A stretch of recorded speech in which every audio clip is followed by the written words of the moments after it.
Well, hello, everyone. I am Nurse Fonda. And I am Ebony. And today we have a special guest with us, Dr. Hutchinson. Thank you so much for having me. I'm so happy to be here. Well, thank you for coming out. We definitely appreciate you coming out on this rainy Sunday. Yes. You never know what the weather's going to be like in Atlanta. But most definitely not. We're here. Mm-hmm. Yes. But here we are. So tell us a little bit about yourself. So as you said, my name is Tanisha Hutchinson. I am a facial plastic surgeon, board certified in otolaryngology, head and neck surgery, and fellowship trained in facial plastic surgery. I've been in practice in the Atlanta area for almost 3 years now, but just actually started my own practice, and that's Face Atlanta. Congratulations. Yes, congratulations. Thank Big you. things coming. Yes. Super proud. Yes. So started seeing patients in my own practice in January. Okay. And then as far as things coming up for the practice, I'm actually working on building my own office, which will be in Sandy Springs. Oh. So I'm expecting that around June or July of this year.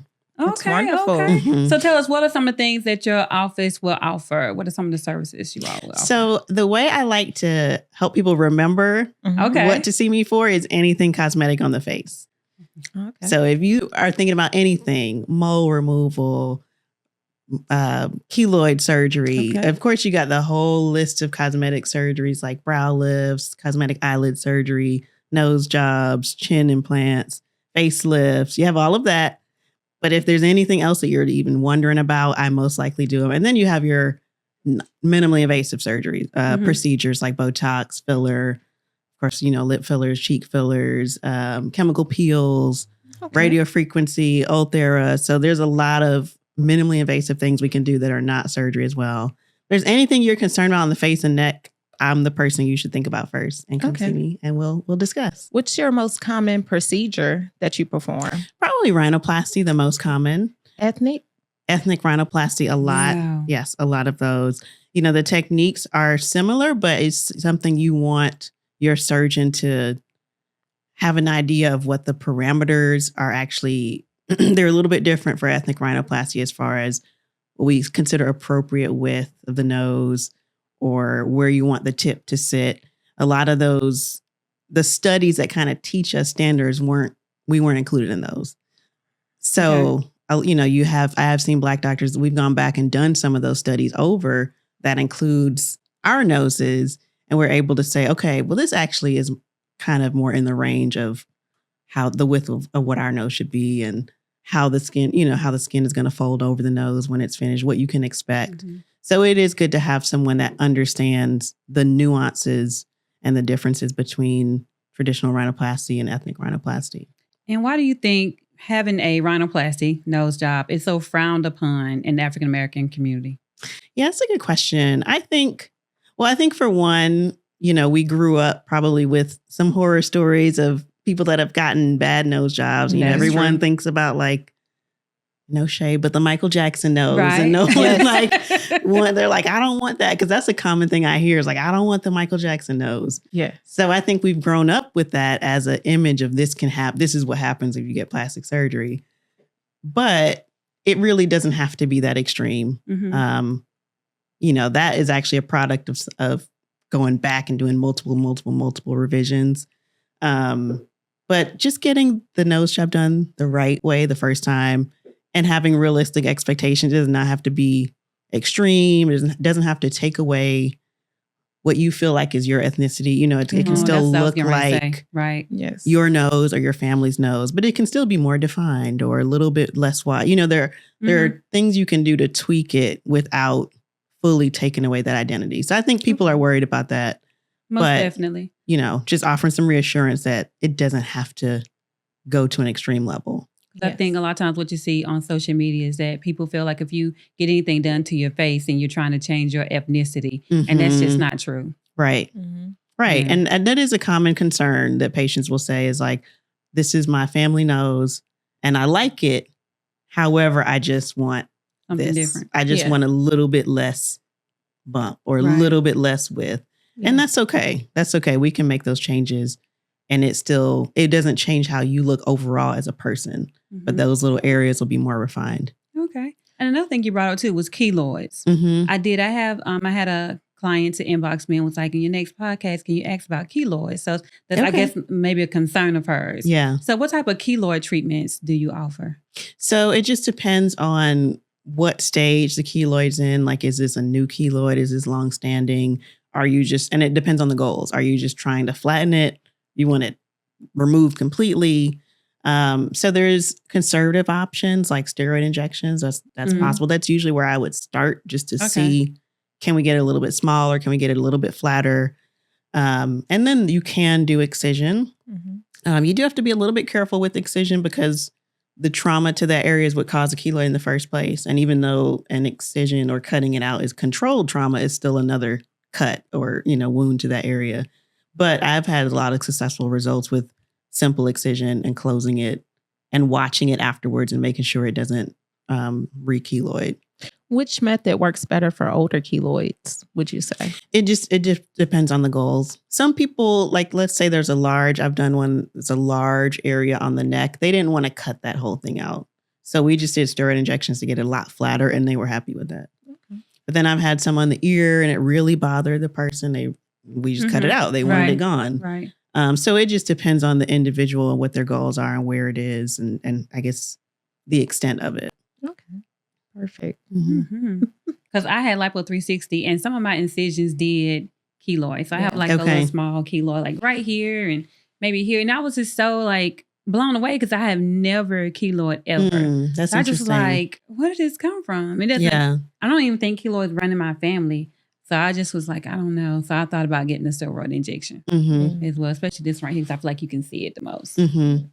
It's usually require a series of injections to, get it flattened out over, usually between 6 weeks at a time, come back and do another one to really get it to flatten out.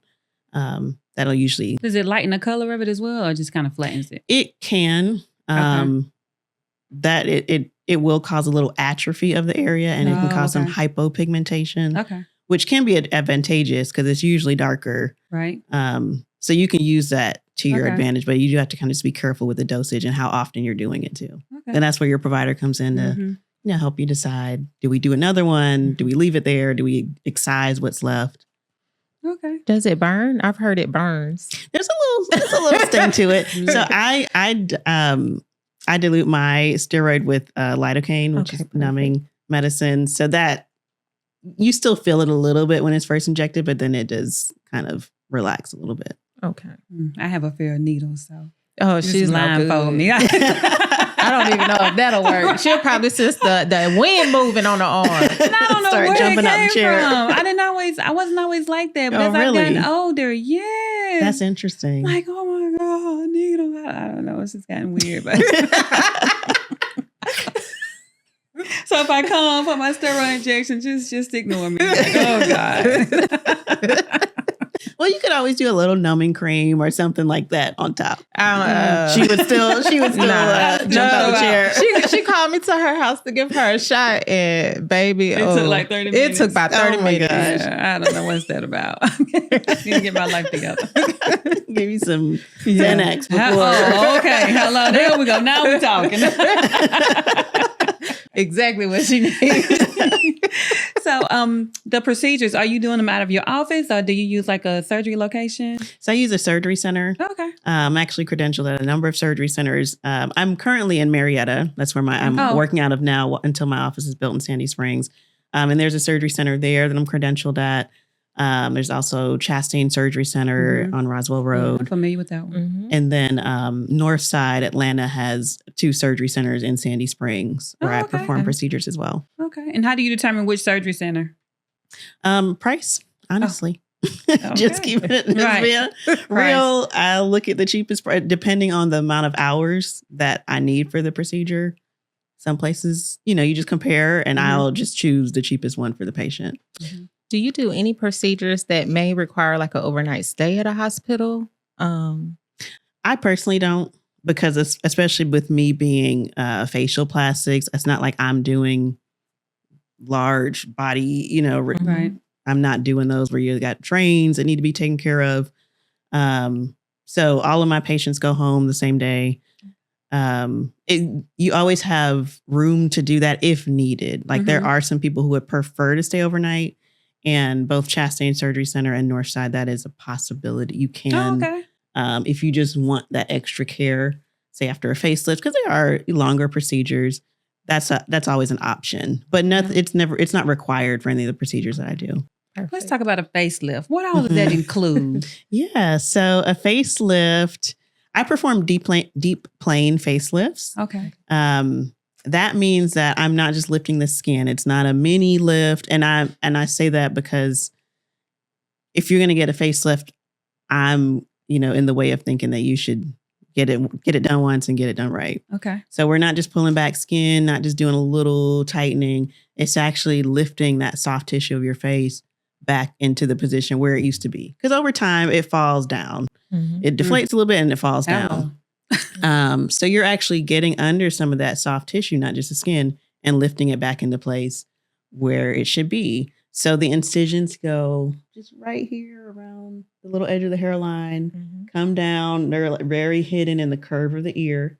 And then they come behind the ear and sometimes into the hairline in the back. Mm-hmm. And from that access, you can get to the whole face, get to the side of the neck. And then there's one more little incision right here under the chin that heals very nicely and hard for anyone to see unless they're under your chin. How's the recovery process? The recovery is actually pretty good. All stitches are out in 7 to 10 days. Most are out at 7. There's a couple that stay until 10 days. So that first week, you're dealing with some swelling, but there's typically not a lot of pain.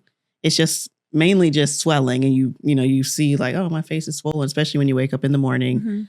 Mm-hmm. Probably some discomfort in general from the swelling, but not like typically very painful. There's some incisional pain where the actual sutures are. Nothing where you're crying in pain. Okay. Not like that at all. I personally don't use drains. Some people do use drains. So that's just going to depend on the surgeon. That was my next question. Yeah, I don't use drains. I make sure it's very dry and clean, before I close. And then I use tissue glue to kind of help seal everything down so that the drains aren't needed. So you just go home with bandage and sutures, and that's it. You're just kind of taking care of the incision for that first week.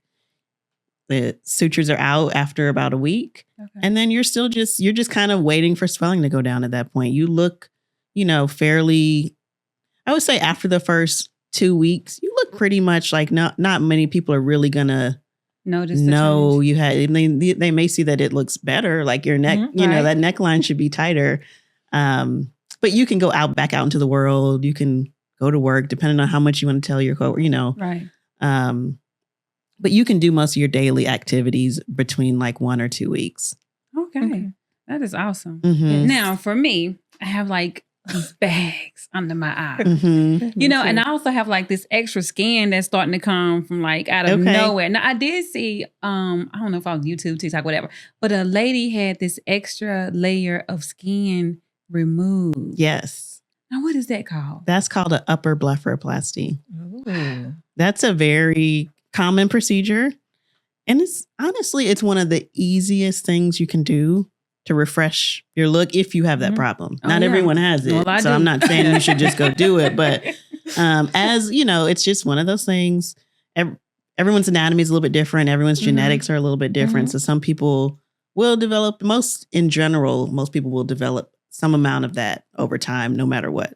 Okay. And it's just, you kind of draw out the amount of skin that's needed to make your eyelid crease the way it was before. Right. And you take off that extra skin and put the sutures in. So for our bags, would you recommend trying fillers first or just do the same under here? So the lower is different than the upper. Okay. Upper, you can just literally just take out that extra skin. Lower is not that simple because you don't really want to make an incision. Here we have a natural crease to make the incision in. You don't want to do that under the eye. For lower eyelid bags, it does definitely depend on the actual anatomy and the problem. Mm-hmm. Some people are just a little bit hollow underneath and they just need a little filler to kind of plump back up where the cheek used to be and it's fallen down. Mm-hmm. And that's all they need. Some people actually need a lower blepharoplasty, which is taking out the puffy intraorbital fat that the eye is surrounded with. So there's fat that surrounds our eye, And it's supposed to be there. It cushions the eye, but there's a little septum that holds it back, and that can get lax over time and makes that little fat that's cushioning the eye pooch out underneath. So some people actually require that lower blepharoplasty surgery where you can go into that area, trim out some of that fat to make that area less puffy. And that can still be combined with filling the hollow underneath. If I'm doing that surgically, typically I would then do that with a fat transfer. Okay. So a fat transfer is taking some fat from the belly or thigh, processing it, make it into microfat droplets, and then using that to fill the under eye hollow. Wow. Interesting. Okay. So that's a common combination with the lower blepharoplasty. I think I wouldn't mind that. I wouldn't mind it either. But you know what that made me think about too? You know, a lot of people on like the Ozempic and the semaglutide and everything, and people are talking about this Ozempic face, where people have literally lost so much weight that their skin is starting to sag and droop. Right. Are you starting to see a lot of patients coming in where the skin is a lot loose? Not yet. You do. I think we're going to see that more as a trend in the coming years. You do occasionally see some patients that have just lost a lot of weight in general, even before Ozempic and whether it was bariatric surgery or whatever it was at the time, they lost a lot of weight. And you do get some overall deflation of the face. And it just depends to what degree. Sometimes they just need a little cheek filler, depending on how bad it is. If it's the way you were describing, that sounds like they would need a little more. Bit more. I might need this. Right. It sounds like it. But, you know, it would just depend on the evaluation, what you're seeing on exam. And depending on their age, too, because young skin will typically snap back to whatever structure's underneath. If it's older skin and then you lose a lot of weight, then that's, you know, sometimes where you get some of that sag because that skin is not supple anymore and won't just like re-snap back to what's underneath. What would you say is young that would kind of snap back? That's a good point. It's not just youth. It's also your nutrition. It's your genetics. It's more something I can tell on exam. Like I can feel someone's skin. You can kind of, you know, do a little pull and see how it reacts. Does it kind of, you know, go back to its place, or does it kind of hang there a little bit? So, I mean, that's a really hard, there's not like an exact cutoff because I have a 6-year-old patient who takes really good care of herself. She's a physical trainer. She eats well. And I still feel like she has young skin, if that makes sense. Right. Her skin acts like maybe a 35 or 40-year-old person. So it varies. I think it'd be hard to have that well into the 70s. And she's probably an outlier just because she does take such good care of herself. But it really just depends on the person and the whole picture of the person, what they're doing. Makes sense. And why do you feel like so many more African Americans are starting to get into Botox and fillers? I know back in the day they used to be like, "Nah, Botox in my face." Right. I think it's because, now it's been around a little bit. It's not like this new. I think rightfully so. We have a little bit of. We don't want to necessarily want to be the first ones to try the new anything new. Anything new. Like we got to see how this is going to go. So I think that we have that advantage of now it's been around a little bit. You're seeing, somebody who's had it. You have that anecdotal history that someone can tell you, yeah, I tried it and I liked it. And I think we're also, things like this, we're starting to learn the benefits of it. Because I think in the beginning, it's just like, I don't know, this is something for rich people. I don't know what it does. Like, I'm just going to do what I'm doing. But I think now we're starting to learn the benefits of it and how we can actually use it. And I think people are also starting to see, hey, this is an affordable luxury. It's not necessarily, it's not my stuff I need in my grocery store run, but within my self-care, this is something I can do for myself that's not going to I'm not going to miss my mortgage payment by doing it. It's something that you can kind of fit in. So I think people are just getting more comfortable with it, with both what it does, the familiarity with it, and then kind of understanding the price range of it too. As far as pricing, when you start talking about facelifts and things like that, what does that typically run like in this area? Because I know it kind of changes depending on where you add in states and stuff. There's probably a wide range. You're probably going to find I think it just depends on how each surgeon kind of positions themselves in the market. I would say a facelift, I would be surprised if it was above 20,000. Okay. But there are probably some in the 15, I would be surprised if it was under 10 and above 20. I would just say that. Okay. That's not bad. That's not bad. So that's not bad at all, because I actually traveled with a patient to Virginia. It's a patient that was transitioning, and they had the facial feminization. Okay. Which was the facelift, nose job. I think they had like their chin redid or something like that. It was $60K. Okay. So yeah.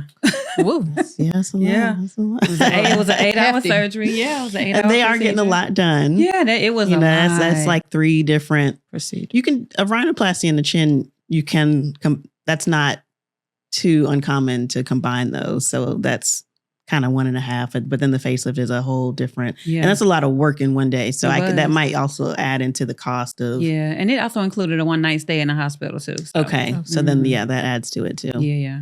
And the other thing to think about when you're getting quotes is this the surgeon's fee? Is this that sounds like it was the total with the surgeon plus the anesthesia and facility, because that's going to add on to your cost too. Right. So you want to kind of understand the whole picture. If someone was coming from out of town to have any kind of facial surgery, because I've seen on somebody's video where when you get up in the air, because of the pressure, it can kind of cause some pain and disruption with the surgery. So how long would someone have to stay here before they get back on a plane after, let's say, a rhinoplasty or a facelift?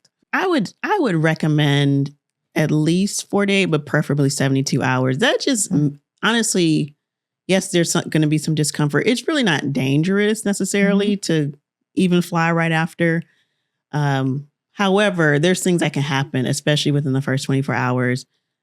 Facelift was one of the examples that you mentioned. I would want to know if there's like a hematoma under the skin. You always want to check that within 24 hours. So even if my patients that don't stay overnight, they have a 24-hour post-op with me for a facelift. Okay, they come back the next day. Because I need to see that nothing's collecting on the skin. Then you're kind of, okay, you're good to go. I still want you to relax, but I'm less. Usually if that's going to happen, it's going to happen in the first 24 hours. Okay. And so that's one example. For a nose job, you can still, there are you can get a little bit of nose bleeding. It's mainly just going to be discomfort. That's not super common to have a major nosebleed, but it's possible. And again, that's usually going to be within the first day or two if something like that happens. So I'd say after 48 hours, preferably 72, like if you can do like a whole weekend or something like that, I would feel pretty comfortable with, okay, that's fine. You can fly back. But then you'd have to come back for suture removal. So that we'd have to kind of work that out on how exactly we want to, you want to go and come back, or you want to stay for 5 days and get the sutures removed and then go. So it just kind of, we'd have to figure that out. But I would say at a minimum 48 hours. And there was a celebrity recently that talked about her nose job. And I think she said it took like, I can't remember, was it a year or so for it to kind of really heal and settle into like the actual shape? Yeah, that is 100% true. Really? The whole recovery process for a cosmetic nose job is roughly 1 year. It doesn't mean you're going to be swollen for the whole year or it's going to look odd or anything for the whole year. But you really can't judge the final results until you get to about a year. And that's because the skin, you're accessing under that skin to change the structure of the nose. And that skin takes a while to really re-wrap and like all the swelling to come out of it and show you all the definition that's underneath. That takes a while to really see everything. Oh, wow. So I see rhinoplasty patients back for a full year after the surgery. It's 1 week, 1 month, 3 months, 6 months, then a year. Oh, wow. And we're taking pictures at all those points so we can compare. This was your 3 months. Now you see the 6 months. By 6 months, you're mostly there, but there are still some subtle changes that's happened between 6 and 12 that you'll see when you compare the 6 and 12. It's not like it's going to drastically change, but you say, oh yeah, I see a little more definition in this spot. Like, okay, now I see it. Okay. Oh, cool. Wow, a year. That's a long time. To think about it, like it's definitely a journey. It's something you should be prepared for that. Yes. Hey, I'm going on this journey. Yes, you do go home from the procedure on the same day. And most of the hard work's done on the first day, that same day. But you do have to be patient with your recovery. You have to allow yourself to, it looks a little swollen to me right now, but it has to get better. Like it is going to. It's just physiology, like the swelling does come out. But you do have to be patient with it. It takes a little while to really get all the way there. And is it still the same? I remember back in the day when people have nose jobs, or they would come out and you would see pictures like in the tabloids and stuff, and their whole face would be wrapped like no. It's all over here. And then if I'm being honest, when you said you could go back to work, I'm thinking in my head, I don't want to go back to work with all of this. With all of this on my head. Some people do. I think most people don't. I think that was probably like the old school way of we need to do all of this stuff. I think probably most people don't now. I know that I don't. You typically have some tape on your nose, plus or minus a cast if we had to do any bony work. And then you'll have a little gauze and tape underneath. And I plus or minus splints on the inside of your nose, depending on what we had to do on the inside. But it's usually pretty manageable. You're stuffy. You're a little uncomfortable. That weekend is definitely have somebody to help you, put your feet up, order Uber Eats. You need to just kind of relax and recover. But after if there are things on the inside of the nose, after that comes out and then after sutures come out, people usually feel pretty much back to themselves. And then it's just the patience. Okay. And with me, you'll never all of the post-op stuff is included. I'm not sure how everyone has theirs set up. Right. I think that would be pretty common, but I know with me, you are paying for not just the surgery, but your post-op care. You're going to see me every time. You're not, I currently don't have any other assistants working with me. Okay. So I'm the one you'll see in your consult. I'm the one you'll see in your post-op. If there's a question, I'm the one answering it. And that whole journey is going to be with me. Oh, I like that. That's awesome. Yeah, that's amazing. That's why I think picking the right surgeon is important. I think, honestly, the work you do before the surgery has a lot to do with your results. You have to pick someone that you're comfortable with, because you want to be comfortable enough to say, yeah, I like the pictures you showed me for the rhinoplasty, but I want mine a little different. You got, comfortable enough to, or you say, I like it. It's perfect. I trust you. There's good vibes going into the surgery and good vibes you can trust them after recovery when they're telling you it's okay. Yeah. It's not, don't freak out. I think that choice up front is super important. Yeah. Most definitely. And so what's up and coming with your new office? So right now it's under construction. Okay. I'm expecting that to be done in the next 3 or 4 months. So June or July of 2024 is when I would expect to have the grand opening. Oh, okay, we're going to be coming. Yes. We will be there. You guys are on the list. I Y'all love are on the stuff like list. Yes, definitely. I can't wait.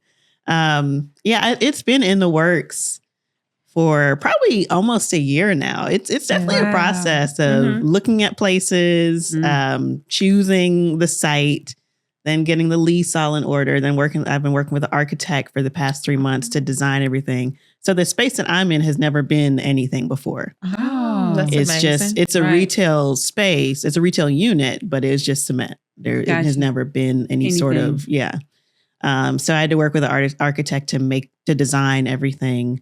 And now we're moving on to the contractor construction part of it. Okay. So it's been an exciting journey, but I will be happy when it's over. Yes. We get to throw that grand opening party and then start being in that space. I can't wait.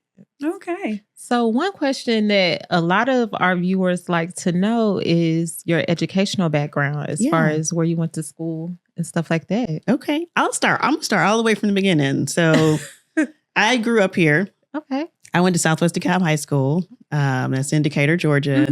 I ran track when I was from the time I was very young and just in summer club but also in high school. So I ended up going to college on a track scholarship, and that was at Alabama State University. Okay. So HBCU, in case there's any all my HBCU people out there. But so I went there for college, ran track there as well. But then I knew I wanted to go to medical school. That was always something I wanted to do since I was like 3 years old. I wanted to be a doctor. So in my last year, I was like, okay, I'm going to focus on this. I ended up going to grad school first, and that was at the Medical University of South Carolina. So I did 2 years of a master's degree in biomedical sciences, research on bladder cancer. And then I went into med school at the same institution, Medical University of South Carolina. Perfect. So I did my medical school there. The way I got to facial plastic surgery, so I had an idea that I like to draw. I always like to draw and paint faces. Like when I was a young kid, I liked to draw first. Then I started to notice, okay, I'm good at drawing faces. Then I started to paint faces and do portrait art. So I was like, I really like the intricacy of the face. Like there's a lot of little nuances. Everybody's a little bit asymmetric. Like one eye is a little bit shaped a little bit different than the other. And that's normal. That's actually what we perceive as beautiful. If you put two mirror images of someone together, like a left, and put it as a mirror image, people don't like that. Like they've done a study where it actually looks odd if it's like exactly the same. Oh, so those things are what make us like human. And it's like what makes us beautiful. So I just really was always fascinated by that. And then, so then I knew I liked science too, and I wanted to be a doctor. So I was like, I think facial plastic surgery is kind of where I'm leaning. So when I got into medical school, that was when I went to an interest meeting. It was a facial plastic surgeon that was coming to talk about what she does. And she came to talk. I'm like, yes, this is it. This is what I want to do. What I didn't realize is that she was trained through ear, nose, and throat, head and neck surgery. So I just assumed, okay, it's going to be plastic surgery. And then I'm going to somehow focus on the face. I'm not sure how that works, but then I was like, okay, she trained in head and neck surgery, and facial plastic surgery is a part of that. And then she, there's a fellowship that you do afterwards, but it is a part of the specialty altogether. So I was like, okay, this is actually what I want to do, because I'm mostly interested in the face. I'm not really interested in as much of the body work that is included with plastic surgery. So that was kind of how I found my path. So after that, I went to residency at the University of Minnesota. Oh, okay. So that was an otolaryngology head and neck surgery residency, where we did a lot of facial plastics within the residency already. But then I went on to do a super competitive fellowship in facial plastic surgery specifically. And that was with the Glasgow group in Princeton, New Jersey. Okay. All right now. And then I came back home. That is awesome. Well, welcome back. That's a long journey. That was a lot, but that's good. That is awesome. So as far as like facial plastic surgery, right? Do you feel like more and more people are starting to lean more towards getting more things done? I think so. I think the age group, we're not the facelift age group, but I think people are wanting to get some Ulthera done, some radio frequency, some microneedling. They're starting to kind of venture more into these. Okay, they're minimally invasive procedures, but I do want to tighten a little bit. They're wanting to do a little bit to kind of venture into it, and that's a perfect way to get what you need for right now, depending on, the category that you're in. But I am seeing a lot more interest in, okay, how does this work? Botox versus filler. What does that do? Like what are the differences? Where can you put each of them? I get a lot of questions about that. Once I say what I do, they're like, oh, how, like me. What can we do here? Yeah. So I think, and I think a big part of it is some of the educational aspect of like, yeah, you can do that. It's not some big to do. Some of it is not. Some of it is. It's still surgery. I'm not trying to underplay the importance of, like you said, surgeon. I think it's just scary too. Yeah. Having someone operate on your face. Yeah. It's like, and that's where that trust comes in. So the consult is important. And even if like someone came and saw me and they didn't choose me, it's okay. Get someone you feel like you can trust. You feel like y'all connect, y'all are on the same page. That's really important. Mm-hmm. How does your consultation process work? So right now I'm not charging for consultations. Okay. Wow. So you can either call my number or you can book online. You can call me at 404-993-1320 Mm-hmm. or you can book online at faceatlanta.com and you book a consultation for whatever you're interested in. Right. I have a couple broad categories on the website to not overwhelm people. You don't have to know exactly what you're looking for. It's like either surgery, Botox and filler, or med spa. And then we can usually my medical assistant will call you and get a little bit more information about what the concern area is. So I have some background. Mm-hmm. And then you come in and we talk and we make a plan for whatever it is. Okay. I have a question about Kybella. Mm-hmm. A lot of my clients have wanted to try it or yeah. tried it. And do you offer that? I personally don't offer it. Okay. I have not seen the level of results I want to see with Kybella. I don't know if they're going to, I got no shade to anybody, but it's just not, I am a little bit traditional in a sense of, hey, if we're going to do it, let's kind of really do it. Yeah. So there are some minimally invasive things that work. So I'm not saying that everything has to be surgery, but I try not to get too much in the trends because sometimes. Now, tell me, what is Kybella? What'd you say? So it's the injections here to dissolve the fat, basically. So a couple of my clients, and the reason I asked, they said, well, I don't feel like it works. So one of my clients, she went and got lipo. She was like, I should have just spent this money on lipo because exactly. She didn't see any changes. And then she got the filler to kind of like for her jawline. And so it looked really, really good. Oh, okay. But she's like, for young patients that have, again, supple skin that's going to snap back and you just have a little bit of, a little bit under the chin, I recommend liposuction rather than, inject. Some of these minimally invasive things are really going to get you minimal results, if any. You just have to be careful. And again, that provider choice is important because you that's what you're coming to me for. Is not just to sell you a procedure, but it's counseling on, hey, this is really what you need. Don't go, you can put your money in that pot and then come back another 6 months later, but we could, do it right the first time. Yeah. So yeah, typically I get better results with liposuction. And if someone does need a little help with the skin, you can do radiofrequency and microneedling afterwards to help tighten the skin if it doesn't just snap back up on its own. Oh, that's what I was going to ask about the microneedling. You all offer that as well?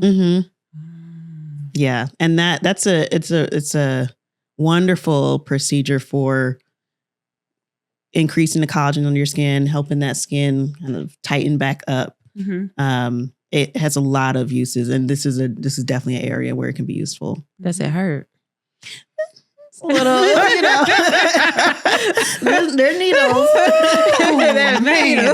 But you get a lot. You get a lot of help with it. Okay.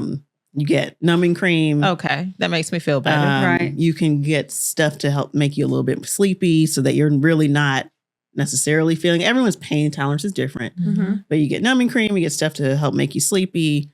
Then you can inject numbing medicine as well, just to help even more with that. So by the time you get to the procedure, people are comfortable through the procedure, but it's not that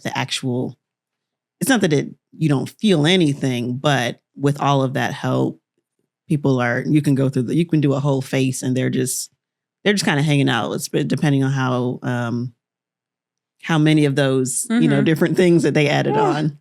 I don't know, just talking about needles is making my hands sweat. I don't know what happened. That's crazy. That's not bad. So another doctor too, I think her office was offering like the threading where they pull the skin back, and it's like, it is so much out there nowadays. Yeah, the threading is not for me. Again, I am a little bit more traditionalist. You can get. To me, it's the risks are not worth the benefits. To me, that's just my own choice as a surgeon. Right. You can get some puckering in certain areas from the threading, depending on how it pulls the skin. And I personally just don't like the idea, although they are technically dissolvable. I don't like the idea of leaving objects like that under the skin for a long period of time. Okay. That's just my own philosophy, sort of. I have seen facelifts where you're pulling these threads out that have been there for years under the skin. And it's just not, I don't think you get, I also don't necessarily, for me, I don't love the results of it. I think there's other things that you can do to get similar results that don't leave things under the skin. So I don't offer it. For me, it's not the right choice. I've seen someone say that a surgeon, he said he doesn't like the scarring that it can lead. Nobody talks about the scarring under your skin. So when you touch your skin, you can kind of feel scarring. Oh, wow.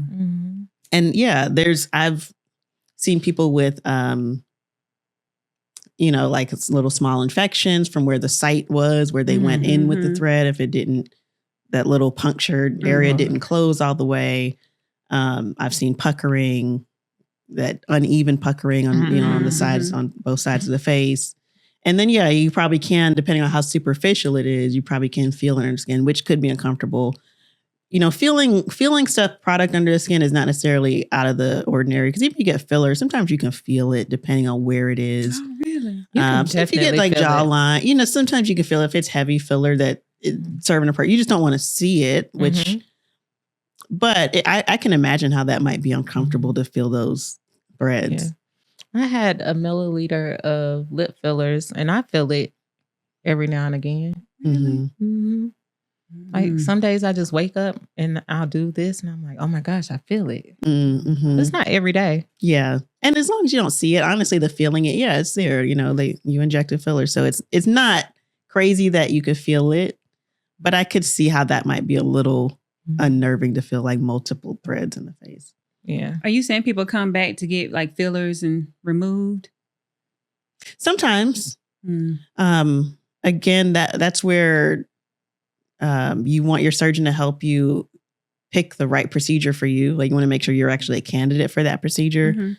Particularly under eye filler, people that hold a lot of water under their eyes in general. Like some people, they have these areas that are puffy out here called festoons. Like they're real puffy in the morning, and then they're not as puffy during the day. But the under eye area in general kind of likes it, and some people are worse than others. Some people have more of a problem with that than others.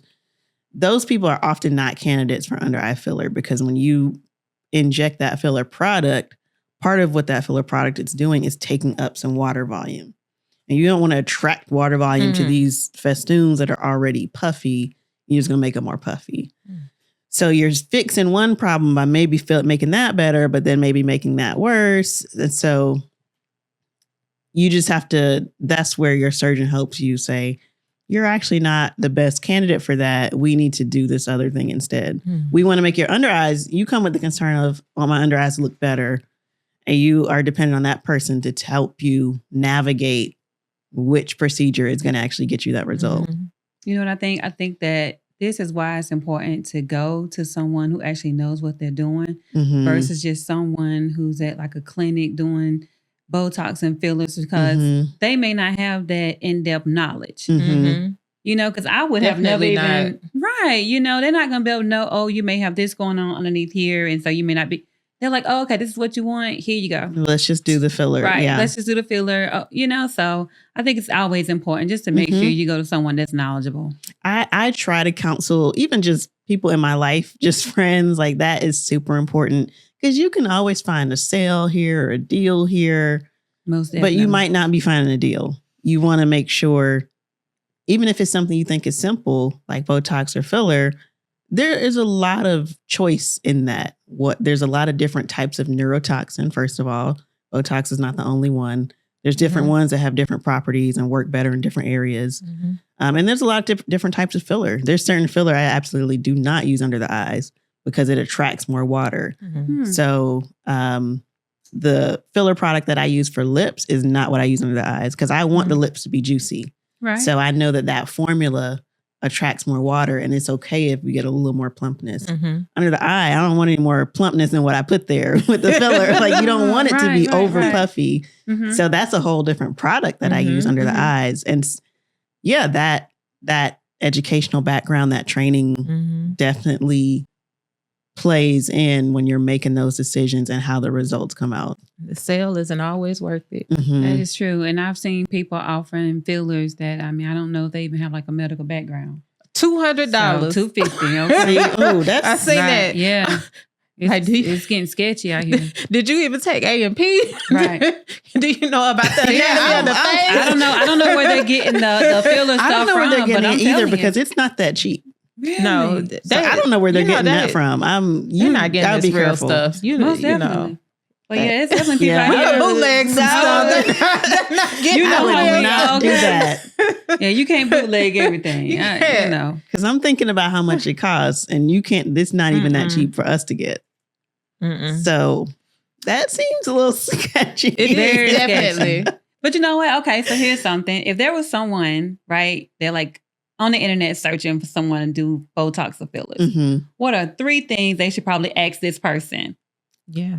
That's a good question. So I think if I'm looking for that, Right. let's say I want somebody to do it for me, what I'm going to look for is hopefully I can find some befores and afters. Not everybody wants their pictures published. Right. So not seeing that right away, it doesn't mean you should necessarily turn off from them, but hopefully I can see some of their results because the results do tell you a lot. Right.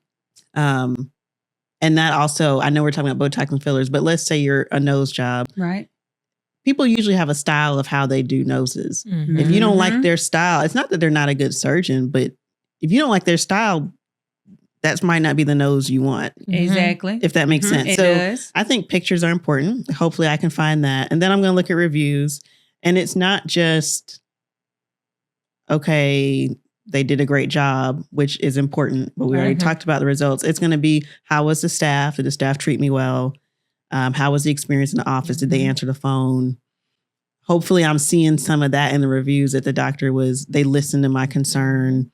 They didn't rush me out of the office. This happened. And maybe even, I think even complications happen. It's a part of surgery in general. And maybe there's a review saying, hey, this happened, but they helped me through it. Mm-hmm. They didn't just leave me hanging and I had to go find somebody else. So even if there's something like that, I'm reading for how the whole experience turned out, not just, the one event. So pictures, reviews.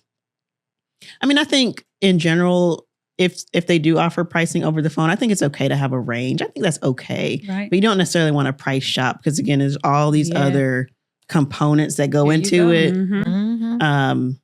But I think it's okay to know if someone's way out of the range. I think that's okay to just know. But also, that's also an aspect. Don't just think because they're the most expensive that means they're the best either. Oh, yes. Because that's another part of it too. People can just charge you whatever. Doesn't mean you're getting the quality. Doesn't mean you're going to see them after your surgery. You might just see.